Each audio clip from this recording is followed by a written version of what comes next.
देखिए यहाँ पर पहला क्वेश्चन है, भारत में कितने राज्य तट रेखा से लगे हैं? तो फ्रेंड्स पहले हम देखिए सारा थ्योरी सेक्शन जो है वो डिस्कस कर लेते हैं, उसके बाद में सभी इंपॉर्टेंट क्वेश्चंस को सॉल्व करेंगे। तो चलिए थ्योरी सेक्शन को समझते हैं। देखिए फ्रेंड्स, इस वीडियो में हम भारत के तट, भारत के तटीय मैदान और भारत के घाट को अच्छे से डिस्कस करेंगे। भारत जो है वो तीन ओर से समुद्र से घिरा हुआ है। पूर्व में बंगाल की खाड़ी से, पश्चिम में अरब सागर से और दक्षिण में हिंद महासागर से। भारत की मुख्य भूमि की तट रेखा की बात करें तो उसकी लंबाई कितनी है? 6100 किलोमीटर, 6100 किलोमीटर। और अगर द्वीपों के तट रेखा को मिला लें तो कुल देखिए कितनी लंबाई हो जाती है तटों की? 7516 किलोमीटर। ठीक है, वेरी वेरी इंपॉर्टेंट है। अगर बात करें कि भारत के कितने ऐसे राज्य हैं जो समुद्री तट से लगे हुए हैं, तो ध्यान रखिएगा 9 ऐसे राज्य हैं। 9 राज्यों की सीमा जो है वो समुद्री तट से लगी हुई है। कौन कौन से? गुजरात, महाराष्ट्र, गोवा, कर्नाटक, केरल, तमिलनाडु, आंध्र प्रदेश, उड़ीसा और पश्चिम बंगाल। इन 9 राज्यों की जो सीमा है वो समुद्री तट से लगी हुई है। इसमें देखिए सबसे लंबी तट रेखा जो है वो किस राज्य की है? गुजरात की है, 1214 किलोमीटर। और सबसे कम तट रेखा वाला राज्य कौन सा है? गोवा है, जिसकी है 101 किलोमीटर। तो वेरी वेरी इंपॉर्टेंट है, गुजरात सबसे लंबी तट रेखा वाला राज्य है।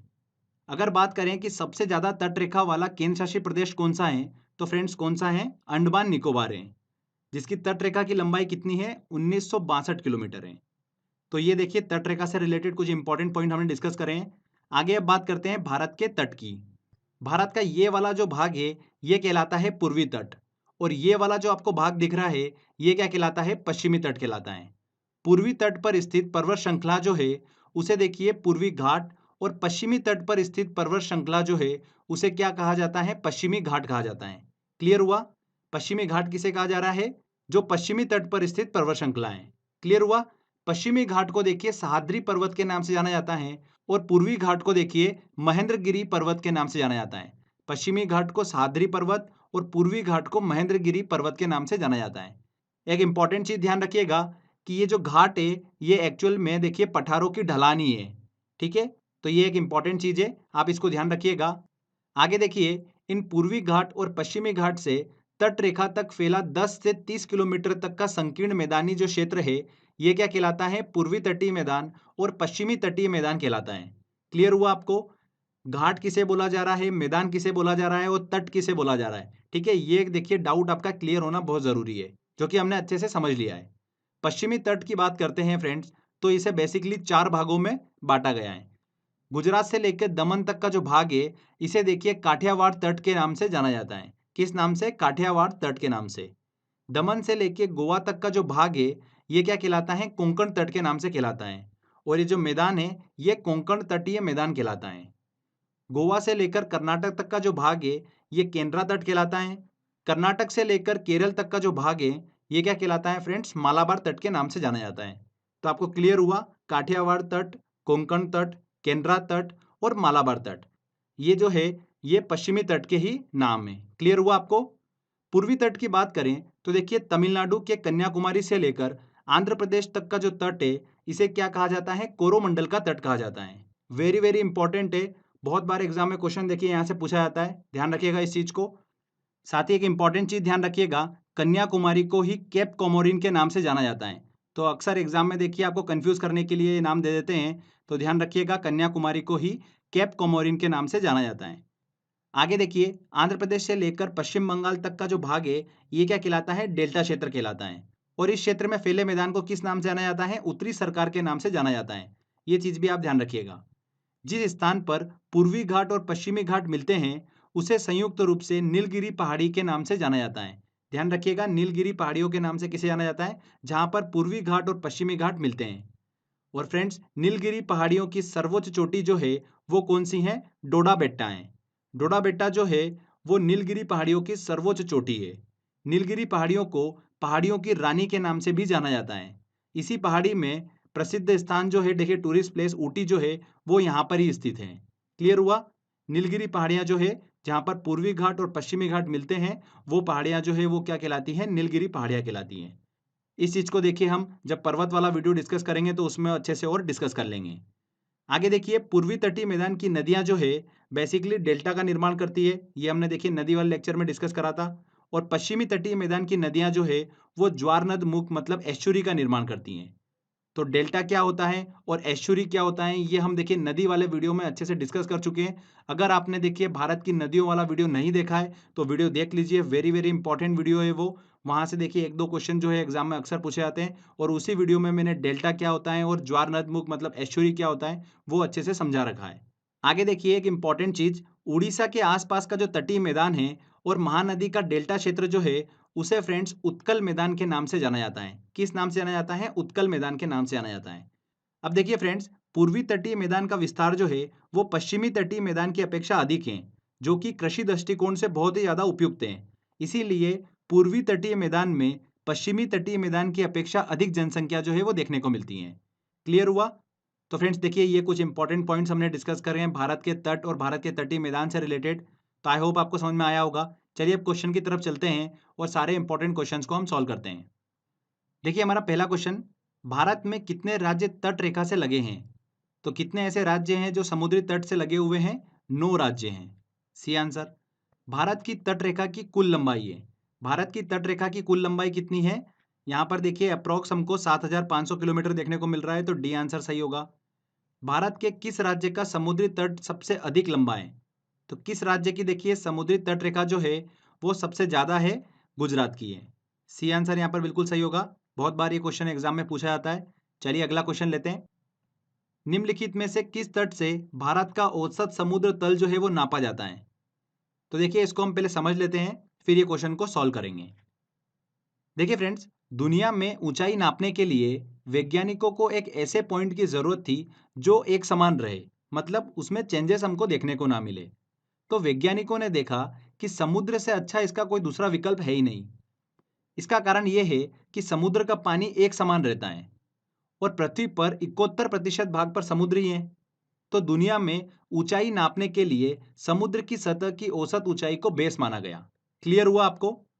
अब देखिए गुरुत्वाकर्षण बल के कारण समुद्र तल की पृथ्वी के केंद्र से दूरी जो है वो बराबर नहीं होती है। चट्टानों की मोटाई के कारण गुरुत्वाकर्षण बल जो है उसमें हमको चेंजेस देखने को मिलता है। इसी कारण से समुद्र तल की पृथ्वी के केंद्र से दूरी जो है वो बराबर नहीं होती है। इसीलिए हर एक देश ने अपने सर्वेक्षण के अनुसार किसी एक जगह के समुद्री तल को बेस मान लिया है। तो भारत में चेन्नई तट स्थित समुद्री तल जो है मतलब सी लेवल जो है उसको बेस माना गया है। क्लियर हुआ आपको? तो चलिए अब क्वेश्चन की तरफ चलते हैं। यहाँ पर पूछा जा रहा है कि किस तट से भारत का औसत समुद्री तल जो है वो नापा जाता है? तो किस तट से? चेन्नई तट से। यहाँ पर बी आंसर जो होगा वो सही होगा। सर्वाधिक तटीय अपर्दन होता है। अपर्दन क्या होता है? इरोजन जो प्रक्रिया होती है वो क्या होती है? एक प्राकृतिक प्रक्रिया होती है जिसमें चट्टानों का विखंडन होता है और विखंडन से निकले ढीले पदार्थ जो है वो एक स्थान से दूसरे स्थान पर चले जाते हैं।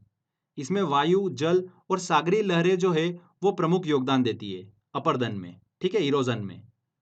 जिसमें अगर समुद्री तटीय अपर्दन की बात करें तो सबसे ज्यादा जो है अपर्दन देखने को मिलता है वो सागरीय लहरों के कारण देखने को मिलता है। तो यहाँ पर देखिए लहरों से सर्वाधिक तटीय अपर्दन जो है वो देखने को मिलता है। ये आंसर यहाँ पर बिल्कुल सही होगा। तमिलनाडु व आंध्र प्रदेश के तट का नाम है। तो फ्रेंड्स मैंने आपसे डिस्कस करा था तमिलनाडु से लेकर आंध्र प्रदेश का जो तट होता है ये क्या कहलाता है? कोरोमंडल का तट कहलाता है। यहाँ पर ए आंसर सही होगा। चलिए अगला क्वेश्चन लेते हैं। निम्नलिखित में से किस भारतीय राज्य की समुद्र तटीय सीमा सबसे छोटी है? सबसे छोटी समुद्र तटीय सीमा किसकी है?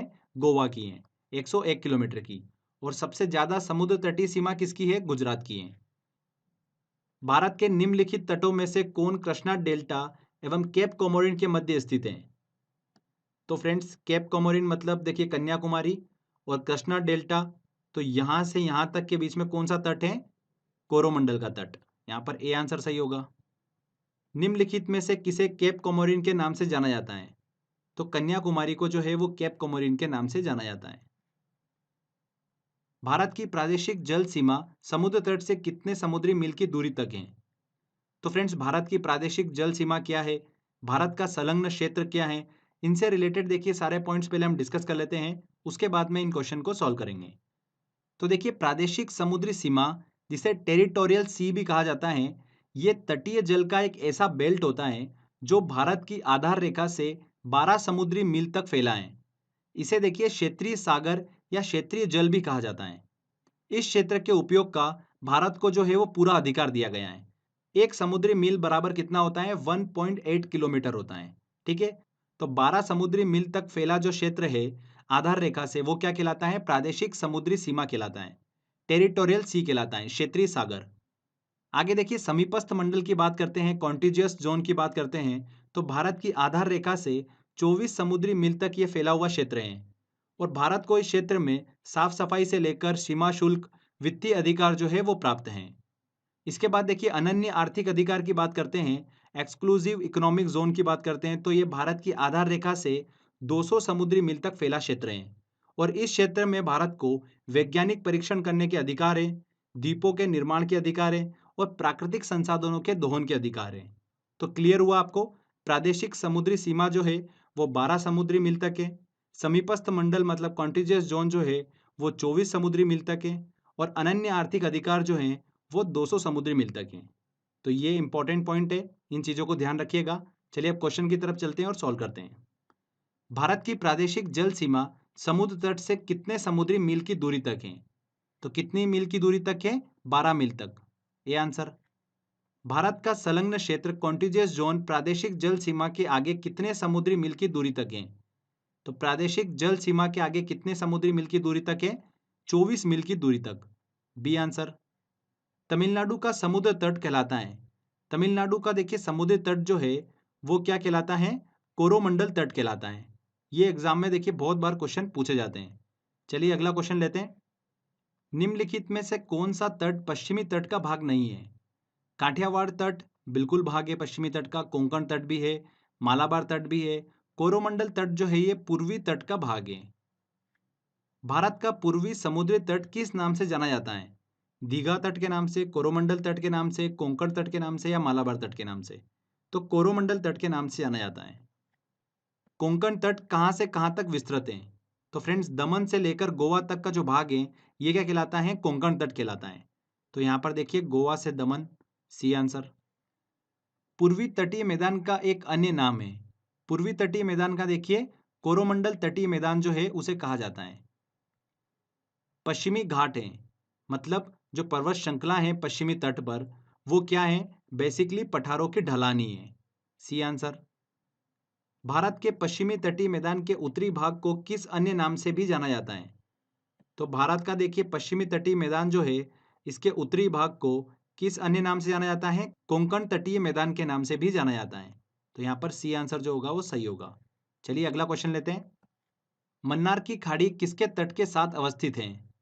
देखिए फ्रेंड्स, ये खाड़ी जो है भारत के दक्षिण पूर्व सिरे और श्रीलंका के पश्चिमी तट के बीच स्थित है। तो ये देखिए कहाँ पर आ रही है फ्रेंड्स? ये आ रही है कोरोमंडल तट, मतलब तमिलनाडु के यहाँ पर। तो यहाँ पर जो होगा वो ए आंसर सही होगा। तमिलनाडु के तट के साथ जो है वो अवस्थित है मन्नार की खाड़ी। कोरोमंडल समुद्री तट किस राज्य में अवस्थित है? किस राज्य में? तमिलनाडु में। पश्चिमी तटीय मैदान की नदियां किसका निर्माण करती हैं? पश्चिमी तटीय मैदान की नदियां जो है वो किसका निर्माण करती हैं? ज्वार नद मुख एस्चुरी का निर्माण करती हैं। और पूर्वी तटीय मैदान की नदियां जो है वो डेल्टा का निर्माण करती हैं। नेक्स्ट क्वेश्चन लेते हैं। पूर्वी तटीय मैदान की नदियां किसका निर्माण करती हैं? पूर्वी तटीय मैदान की नदियां जो है वो किसका निर्माण करती हैं? डेल्टा का निर्माण करती हैं। पश्चिमी तट पर स्थित पर्वत श्रृंखला को कहा जाता है, जो पश्चिमी तट की पर्वत श्रृंखला है उसे क्या कहा जाता है? सह्याद्री पर्वत के नाम से जाना जाता है। और पूर्वी तटीय जो पर्वत श्रृंखला है उसे क्या कहा जाता है फ्रेंड्स? महेंद्रगिरी पर्वत के नाम से जाना जाता है। नेक्स्ट क्वेश्चन देखिए, उसी से रिलेटेड है। पूर्वी तट पर स्थित पर्वत श्रृंखला को कहा जाता है, क्या कहा जाता है? महेंद्रगिरी पर्वत के नाम से जाना जाता है, बी आंसर। भारत में निम्न में से किस राज्य के तटीय मैदान क्षेत्र को उत्कल का मैदान जो है वो कहा जाता है? किसे कहा जाता है? देखिए, उड़ीसा राज्य के तटीय मैदान क्षेत्र को उत्कल का मैदान जो है वो कहा जाता है। इसी उत्कल के मैदान में चिल्का झील जो है वो स्थित है, जो कि भारत में खारे पानी की सबसे बड़ी झील है। तो ये देखिए हमने भारत के तट, घाट और मैदान से रिलेटेड सारे इंपॉर्टेंट पॉइंट डिस्कस कर लिए हैं। आई होप आपने बड़ी आसानी से सारे क्वेश्चन सॉल्व कर लिए होंगे। शेयर करिए और कमेंट करके जरूर बताइएगा कि वीडियो कैसा लगा। अगर आपने अभी तक चैनल को सब्सक्राइब नहीं करा है तो सब्सक्राइब भी कर लीजिए, क्योंकि इस तरीके के वीडियो जब भी मैं अपलोड करूंगा आपको उसका बेनिफिट मिलता रहेगा। तो फ्रेंड्स, मिलते हैं अगले वीडियो में। जय हिंद, जय भारत।